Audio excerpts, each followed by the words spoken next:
Hey guys, welcome back to another video, and today I'm just going to be recording a couple of just a video about Scream 5. This is going to be part 1. I'm going to break this down into, so this is not a super long video, I'm going to break it down into about three parts. I think I'm going to start with the opening, middle, end. So this is the opening part, so I have some notes on my phone that I'm going to read. This is a spoiler.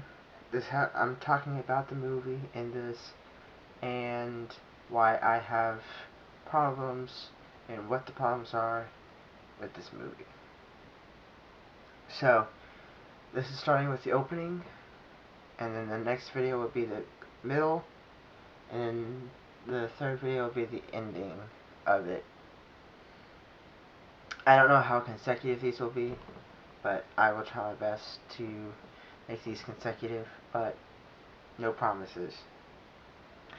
Okay, so it starts with we are introduced to Jenna Ortega's character, Tara Carpenter. So let me give some emphasis on this movie. This movie tried to go with redo the whole movie and draw people in as this is the first Scream movie and not the one from 1996 and so on. So they start with the whole thing where she's home alone and there's no one in the house. And then she gets a call, as per usual. This is followed by just like Casey Becker did in Scream 1. She gets a call. Ghostface disguises himself as her mom's friend from group. The conversation just goes on and on. And eventually the voice changes into the famous Ghostface, Roger L. Jackson's voice. Then he asks the most famous question of the series, what's your favorite scary movie? And this is when my first problem of this movie arrives, because they had all these movies where all this happened.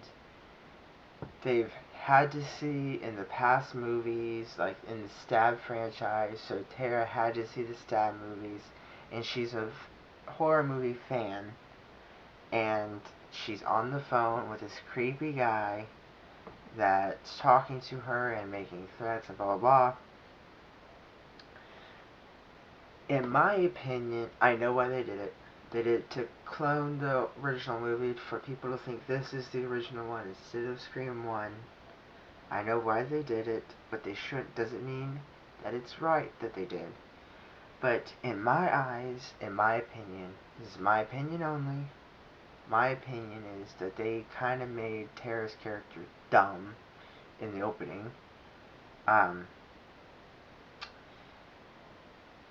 And instead of going out the back door, as you should in these kind of things, if you're going to leave your house, first off, you should never leave your house in these kind of situations. And you're on the phone with a creepy guy, on the phone threatening you and blah blah blah. You should never leave your house. You should always stay in, make sure your doors are locked. But she goes to leave because she believes that her friend Amber, who we'll talk more about later, is in trouble. So she leaves to go and try to save her, and instead of going out the side door or the back door, she goes out the front door, which is like common sense #1. And she's met face to face with Ghostface at the front door. My second problem in the movie is probably just a problem for me more than anything, so this is a spoiler. They show Ghostface.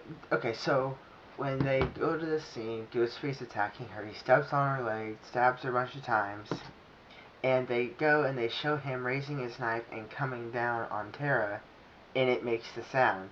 Now, I don't know if it's a computer-generated sound, but it makes the sound of a knife hitting her flesh, and the title card appears, but somehow she survives that. Okay. since she survives that attack, what part did he hit on her to make that sound? And if it was computer generated and not a hit, then that shouldn't be part of the movie. Right, so they can make if they want a dramatic slashing sound, they could have just done the whoosh, the sound of a knife. They don't need to make the knife hitting flesh sound, which they did, and then they never explained where he hit with that hit. They never explained where it's at, or whatever. So that's my problem with the opening of the scene. With not the opening scene, but like the opening of the movie, and then so that wasn't too long. I tried to keep it as short as possible, these videos, because I know you guys like longer form videos, but not too long. So let me down in the comments down below what you think of Scream 5, if you agree or disagree, or what your if you like that movie, or what. Me personally, it's not one that I'm like, okay, I want to watch a Scream movie. Scream 5. It's not, personally, it's not me. I'm going to either the new one that just came out, probably, or Scream 1, or Scream 6. I'm probably going to, rather than 5. I just don't really care for the movie, and you guys will see in later videos. So, if you didn't already, hit the like button, hit subscribe, comment, share, follow my main channel, and I will see you guys in the next video.